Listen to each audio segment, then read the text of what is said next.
Sana all papasyal-pasyal na lang. Sana all pabanjing-banjing sa ibang bansa at iniiwan ang trabaho dito sa Pilipinas, pero naglalakwat siya sa ibang bansa. Puro personal na biyahe lang ang ginagawa ng ating VP Sara, no?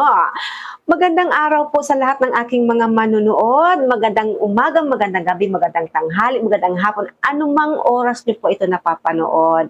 Sana nasa mabuti kayong kalalagayan, ligtas ang inyong sitwasyon, malusog at maayos ang kaisipan. Kaisipan ano? At wala kayong problema sa inyong relasyon. Well, anyway, medyo yung topic natin ngayon, nakakatawa lang na nakakainis. Alam kong hindi lang ako nakakaramdam nito. Kasi nga naman, di ba, ang ating Vice Presidente, imbes na magtrabaho dito sa ating bansa, ay masaya siyang naglalakwat sa.